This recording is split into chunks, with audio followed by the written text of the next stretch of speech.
Hello friends, welcome to our YouTube channel TSP classes. तो कैसे हैं आप सब? आई होप आप लोग बिल्कुल ठीक होंगे।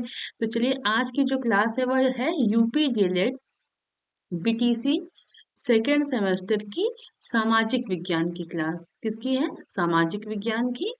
और यह पहली क्लास है। ठीक, सॉरी, पहले चैप्टर की यह फोर्थ क्लास है। चैप्टर 1 चल रहा है और चैप्टर 1 का यह पार्ट 4 है। तो अगर आप बाकी क्लास नहीं देखे हैं तो प्ले लिस्ट में आप जाके चेक कर लीजिए। सारी क्लासेस आपको अरेंज व्यू में मिल जाएगी। अगर आप चैनल पे नए हैं तो चैनल को सब्सक्राइब करिएगा, लाइक करिएगा और शेयर करिएगा। तो चलिए, हम क्लास को स्टार्ट करते हैं। तो इसके पहले जो टॉपिक था वह था चंद्रगुप्त की मृत्यु। तो चंद्रगुप्त की जो मृत्यु हुई वो हम लोगों ने पढ़ा था। अब आज का जो टॉपिक है वह है बिंदुसार। तो बिंदुसार के बारे में पढ़ते हैं। देखिए, इनका जो शासन काल है वह 297 से स्टार्ट हुआ, 273 ईसा पूर्व तक था।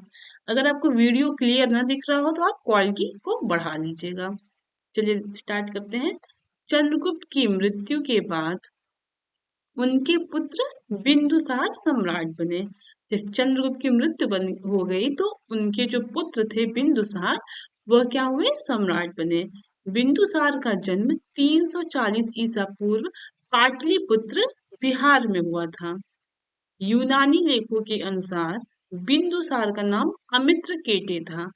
इसका संस्कृत रूप अमित्रघात या अमित्रवाद है, जिसका मतलब होता है शत्रुओं का नाश करने वाला। देखिए, जो बिंदुसार थे वो चंद्रगुप्त के पुत्र थे। जब चंद्रगुप्त की मृत्यु हो गई तो जो है बिंदुसार सम्राट बने। और बिंदुसार का जन्म 340 ईसा पूर्व में पाटलिपुत्र बिहार में हुआ था।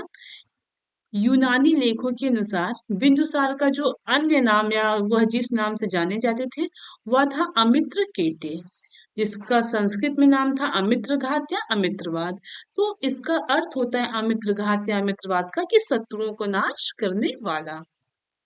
आगे देखिए।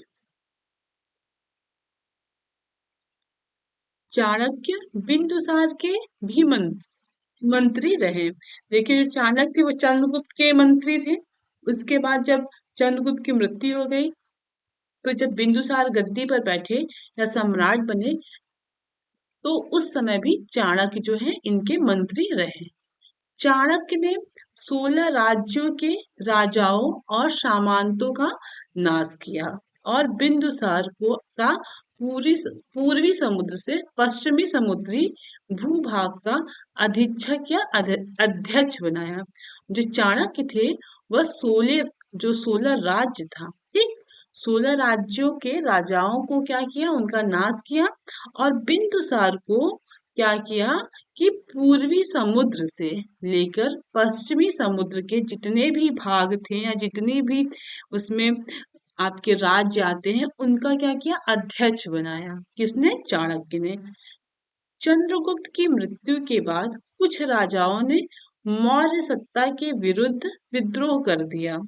देखिए, जब चंद्रगुप्त की मृत्यु हो गई तो क्या हुआ कि कुछ राज्यों के जो राजा थे वो क्या किए कि मौर्य सत्ता थी या मौर्य काल के विरुद्ध क्या किया कि विद्रोह कर दिए। तो विद्रोह को शांत करने के लिए अपने पुत्र अशोक को कुछ राज्यों में भेज दिया गया। अब देखिए, एक चीज देखिएगा, जो चंद्रगुप्त थे उनके पुत्र कौन थे? बिंदुसार। ठीक, कौन थे? बिंदुसार। और बिंदुसार के पुत्र कौन थे? अशोक थे। कौन थे? अशोक। तो जब चंद्रगुप्त की मृत्यु हुई और उनके मृत्यु के बाद जब कुछ राज्यों के जो राजा थे वो मौर्य सत्ता के विरुद्ध जब विद्रोह या आक्रमण किए तो उस विरोध को या विद्रोह को शांत कराने के लिए बिंदुसार ने अपने पुत्र को वहां पे भेजा। ठीक है। खसिया और नेपाल के लोगों ने विद्रोह किया और अशोक ने इन प्रदेशों को जीत लिया। अब उन जो है राज्यों में खसिया नाम और नेपाल के लोग थे जिन्होंने विद्रोह किया था और अशोक ने क्या किया कि इन प्रदेशों को जीत लिया था। स्ट्रैबो के अनुसार, यह एक देखिए इतिहासकार है, इनके अनुसार सेल्यूकस ने उत्तराधिकारी एंटियोकस प्रथम ने अपना राजदूत डायमेकस को बिंदुसार के दरबार में भेजा था। जो सेल्यूकस था यह यूनानी राजा था, पता है आपको। तो इसने इसका जो उत्तराधिकारी था एंटियोकस, उसने क्या किया कि अपना राजदूत डायमेकस को कहाँ भेजा, बिंदुसार के दरबार में भेजा। तो यह भी क्वेश्चन बन सकता है कि बिंदुसार का जो मतलब कि दरबार में जो आया था यूनानी राजदूत वह कौन था, तो वह कौन था, डायमेकस था। ठीक, कौन था, डायमेकस। बिंदुसार एक धार्मिक प्रवृत्ति का व्यक्ति था और इसका प्रभाव अशोक पर भी पड़ा। जो बिंदुसार थे वह कौन, किस प्रकार के, मतलब धार्मिक प्रवृत्ति की थे, धर्मों को मानते थे, धर्मों का पालन करते थे। और इसका प्रभाव किस पे पड़ा, अशोक पर पड़ा। अशोक के पिता कौन थे, बिंदुसार थे, भूलिएगा नहीं, क्वेश्चन बन सकता है। बिंदुसार की मृत्यु 273 ईसा पूर्व में हुई थी। कब हुई थी, 273 ईसा पूर्व में। अब आइए पढ़ते हैं हम सम्राट अशोक के बारे में।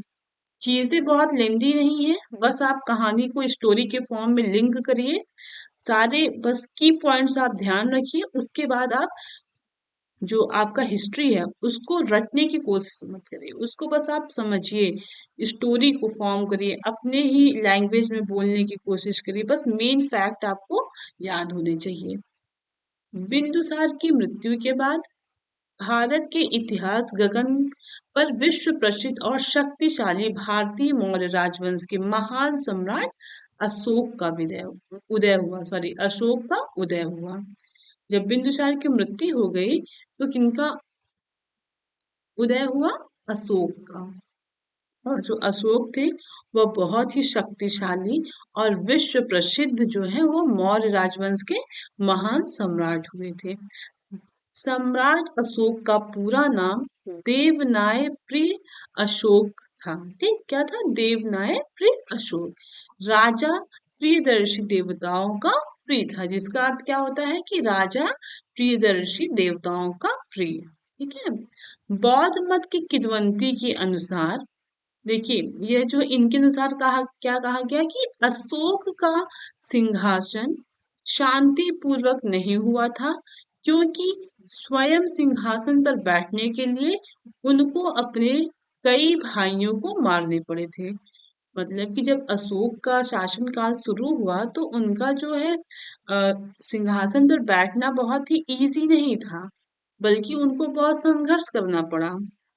और उन्होंने अपने कई भाइयों को खुद उनसे उन्होंने युद्ध किया था और उनको मार दिया था। इसलिए अशोक का राज्याभिषेक 4 वर्ष तक रुका रहा और 269 ईसा पूर्व में हुआ। अशोक का साम्राज्य उत्तर में हिंदू काशी से लेकर दक्षिण में गोदावरी नदी व मैसूर तक, पूर्व में बांग्लादेश से पश्चिम में अफगानिस्तान, ईरान तक पहुंच गया था। देखिए इनका जो साम्राज्य विस्तार था, कहाँ से कहाँ तक हो गया था, फिर से देख लीजिए।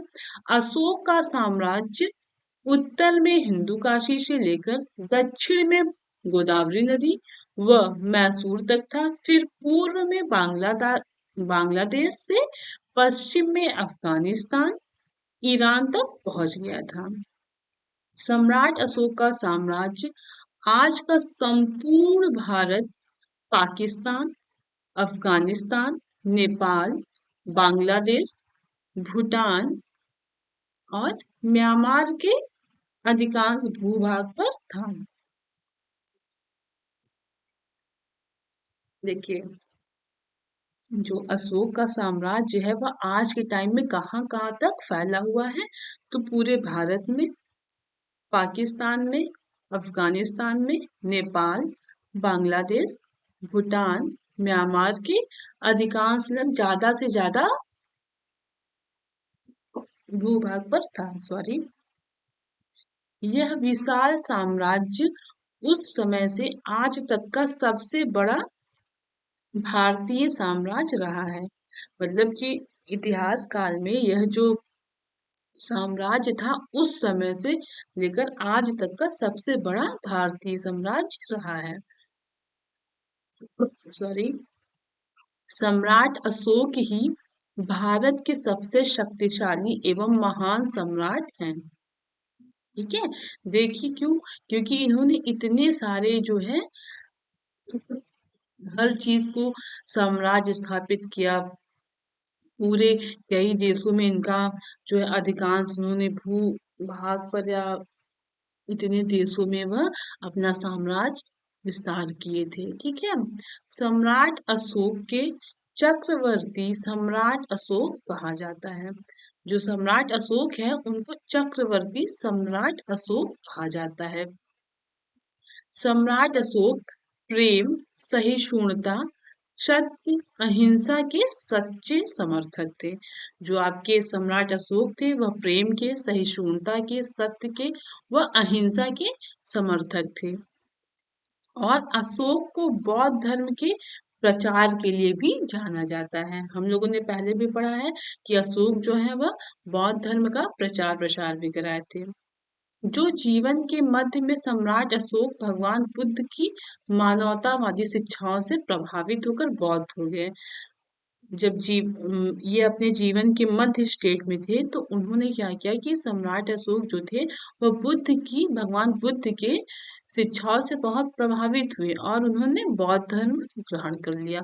और उनकी स्मृति में अशोक ने जन्म स्थल किनकी स्मृति स्मृति में होता है याद में। तो भगवान बुद्ध की याद में उन्होंने जहाँ उनका जन्म हुआ था लुम्बिनी में माया देवी मंदिर के पास सारनाथ, कुशीनगर, जोधगया, श्रीलंका, थाईलैंड और चीन में स्तंभ बनवाए हैं। मतलब बुद्ध जी की स्मृति में याद में उन्होंने स्तंभ बनवाए। लुम्बिनी में माया देवी मंदिर के पास, सारनाथ में, कुशीनगर में, जोधगया, श्रीलंका, थाईलैंड और चीन में। ठीक है। सम्राट अशोक अपने संपूर्ण जीवन में एक भी युद्ध नहीं हारे थे। इनको इसीलिए कहा जाता है, देख लीजिए क्यों चक्रवर्ती सम्राट अशोक कहा जाता है, कि इन्होंने एक भी युद्ध नहीं हारे। ठीक है। सम्राट अशोक ने ही समय में सम्राट अशोक के ही समय में, यहाँ के कर लीजिएगा, के ही समय में कितना 23 विश्वविद्यालयों की स्थापना की गई। कितनी? 23। अब वह मुख्य मुख्य कौन से विद्यालय हैं देख लीजिए। नालंदा, तक्षशिला, विक्रमशिला और कंधार आदि प्रमुख है। 23 विद्यालयों में यह जो है सबसे मेन है, कौन है? नालंदा, तक्षशिला, विक्रमशिला और कंधार। ठीक है। इन्हीं विश्वविद्यालयों में विदेश से कई बच्चे शिक्षा पाने भारत आते थे। मतलब इन्हीं विश्वविद्यालय में जो है विदेश के भी लोग या विदेश के बच्चे भारत आते थे शिक्षा लेने के लिए। शिलालेख शिलालेख प्रारंभ करने वाले पहले शासक अशोक ही थे। देखिए शिलालेख क्या होता है कि पत्थर पे जो खुदाई करके जो लेख लिखे जाते हैं उन्हीं को शिलालेख कहा जाता है। कलिंग का युद्ध, यह युद्ध बहुत इंपॉर्टेंट है क्योंकि जब अशोक ने कलिंग का युद्ध मतलब किया था, या तो फिर जब यह युद्ध हुआ था, तो यह युद्ध जब ये जीत लिए थे तो इतना नरसंहार हुआ था, उसको देख के वह जो है उसके वह बाद में कोई युद्ध नहीं करते। आइए इस युद्ध के बारे में पढ़ लेते हैं अच्छे से। सम्राट अशोक ने अपने राज्याभिषेक के 8वें वर्ष, मतलब जब इनका राज्याभिषेक हुआ उसके 8 वर्ष के बाद 261 ईसा पूर्व में कलिंग पर आक्रमण कर दिया। ठीक है। अशोक कलिंग का युद्ध जीत तो गए, परंतु 1 लाख लोगों की हत्या, 1.5 लाख लोग बंदी बनाए गए। कलिंग युद्ध ने अशोक को अपने धर्म शोक में डाल दिया। देखिए जब सम्राट अशोक ने जब सम्राट अशोक का राज्याभिषेक हुआ उसके 8 वर्ष बाद यानी 261 में इन्होंने क्या किया? कलिंग पर आक्रमण किया। लेकिन अशोक जो है वह कलिंग का युद्ध जीत तो गए, लेकिन 1 लाख लोगों की हत्या। अब जब युद्ध होगा तो लोगों की हत्या तो होगी ही। 1 लाख लोगों की हत्या हो गई, 1.5 लाख लोग बंदी बनाए गए। और अशोक जो है यह सब देख के वह धर्म शोक में डाल दिया। मतलब कि जब ये देखे तो उनको बहुत पछतावा हुआ। ठीक है। फिर उसके बाद क्या हुआ कि उनको मतलब ये पूरा देख के एकदम दयनीय नजारा देख कर वह एकदम धर्म शोक में चले गए। फिर सम्राट अशोक को अपने शासन के 14वें वर्ष में निग्रोध नामक भिक्षु ने बौद्ध धर्म की दीक्षा प्रदान की। फिर जब उनका शासन काल का 14 वर्ष बीता तो एक बौद्ध धर्म के भिक्षु थे, निर्गोथ नाम था उनका, निग्रोध नाम था, निग्रोध। तो उन्होंने क्या किया, बौद्ध धर्म की उनको दीक्षा दी। 20 वर्ष में लुम्बिनी की यात्रा की और लुम्बिनी को करमुक्त घोषित कर दिया। 20 वर्ष बाद जब वो लुम्बिनी की यात्रा की तो लुम्बिनी पे जितने भी कर थे सभी को क्या किया कि हटा दिया, लुम्बिनी को पूरी तरीके से कर मुक्त कर दिया। अशोक ने लगभग 40 वर्षों तक शासन किया और अशोक की मृत्यु 236 ईसा पूर्व में हुई। ठीक है। अशोक ने जो है कश्मीर घाटी पर विजय प्राप्त करके श्रीनगर की स्थापना की थी। अशोक की इस विजय की जो है पता कल्हड़ की तरंगिणी से चलता है। मतलब यह जो विजय है जो अशोक नगर की इन्होंने अशोक ने जो कश्मीर घाटी पर विजय प्राप्त की थी तो इसका जो उल्लेख है वह कल्हड़ जो है उनकी बुक राज तरंगिणी से पता चलता है। ठीक, तो आपका जो है 3 ही दिया है सिलेबस में, पहला तो चंद्रगुप्त, ठीक है, और सेकंड जो है वह बिंदुसार, ठीक, और जो थर्ड है वह है अशोक। तो यही 3 लोगों का मेन जो है दिया गया है कि ये जो है तीनों के बारे में सिलेबस है कि यही आपको पढ़ना है फर्स्ट चैप्टर में। लेकिन फिर भी एक क्वेश्चन यहाँ से भी बना हुआ है, क्वेश्चन आया भी है कि आपके मौर्य वंश के सबसे आखिरी जो है साम्राज्य के अंतिम सम्राट कौन हुए, तो वह कौन थे, बृहदत्त। ठीक, यह सिर्फ मात्र 2 साल जो है इन्होंने शासन किया, 187 गद्दी पर बैठे, 185 में जो है यह गद्दी से हट गए, या तो फिर क्या क्या आगे देखते हैं। बृहदत्त मौर्य साम्राज्य का अंतिम और अयोग्य शासक थे। मतलब जो बृहदत्त था वह अंतिम शासक था और अयोग्य मतलब बिल्कुल योग्य नहीं था। ठीक है। उसने राज्यकाल और सैनिक मामलों में कोई दिलचस्पी नहीं ली। जब कोई भी राजा अगर अपने राजकाज में या किसी भी मामले में दिलचस्पी नहीं लेगा तो क्या होगा, उसका साम्राज्य डूबेगा ही, और जो पड़ोसी के राज्य के अन्य राजाएं होंगे उनका फायदा उठाएंगे, वह आक्रमण करेंगे तो वह आसानी से अपना साम्राज्य हार जाएगा। कैसे राजा, जो अपने ही राजकाल में जो है दिलचस्पी नहीं लेते हैं, बल्कि अपना सारा समय भोग विलाप में व्यतीत करते थे। उसका लाभ उठाकर बृहदत्त के सेनापति पुष्यमित्र शंगु ने राजा की हत्या कर सत्या हत्या ली और मौर्य वंश का अंत कर दिया। अब देखिए मौर्य वंश का अंत कैसे हुआ, समझ में आया। सबसे लास्ट जो शासक थे वो बृहदत्त थे, ये अयोग्य भी थे और अंतिम भी थे। यह बृहदत्त जो थे वह अपने राजकाज में इंटरेस्ट ही नहीं लेते थे, दिलचस्पी ही नहीं लेते थे। ठीक है, सारा समय मतलब कि बस इधर उधर व्यतीत करते थे, और इसी का लाभ जो है उनके सेनापति पुष्यमित्र शंगु ने उठाया और बृहदत्त की हत्या कर दी और मौर्य वंश का अंत कर दिया। ठीक है, तो जो सबसे पहले थे कौन थे, चंद्रगुप्त, चंद्रगुप्त ने ही स्थापना की, और सबसे लास्ट जो थे कौन थे, बृहदत्त। ठीक, आइए आगे बढ़ते हैं। मौर्य साम्राज्य के पतन के कारण, मौर्य साम्राज्य का पतन किस किस कारण से हुआ वह देख लेते हैं। पहला पॉइंट है, अशोक की मृत्यु के बाद अन्य उत्तराधिकारी में योग्यता नहीं थी इतने बड़े साम्राज्य पर शासन कर पाए। जब अशोक की मृत्यु हो गई तो अशोक की मृत्यु के बाद जितने भी उत्तराधिकारी थे उनमें योग्यता नहीं थी, मतलब वह इतने योग्य नहीं थे कि इतने बड़े साम्राज्य पर वह शासन कर पाए। इस वजह से एक कारण ये भी है। सेकंड देखते हैं, यूनानियों ने मौर्य साम्राज्य मगध पर आक्रमण करके उसे अपने अधीन कर लिया। देखिए जब शासन जो उत्तराधिकारी थे जब वो योग्य नहीं थे, ठीक, मतलब कि उनके अंदर इतनी योग्यता नहीं थी कि वह अपना साम्राज्य को बचा पाए। उस समय क्या ही हुआ कि यूनानी जो थे वह मौर्य साम्राज्य पर जो है आक्रमण किए या मगध पर आक्रमण किए और उसको अपने कब्जे में कर लिए। ठीक है, थर्ड टॉपिक देखते हैं। अशोक की मृत्यु के बाद आंतरिक व्यवस्था बिखर गई, इसलिए मौर्य साम्राज्य का पतन हो गया।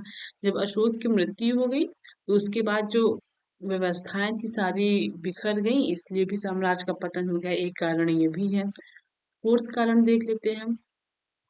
साम्राज्य को सही से चलाने वाले शासक नहीं थे, तो उच्च अधिकारी अपनी मनमानी करने लगे। जब कोई शासक ही नहीं होगा उचित, तो क्या होगा कि सब अपनी अपनी अपनी मनमानी करेंगे। तो एक कारण यह भी था। स्थानीय शासकों ने अपने राज्यों को स्वतंत्र करके मौर्य साम्राज्य को छोटा कर दिया।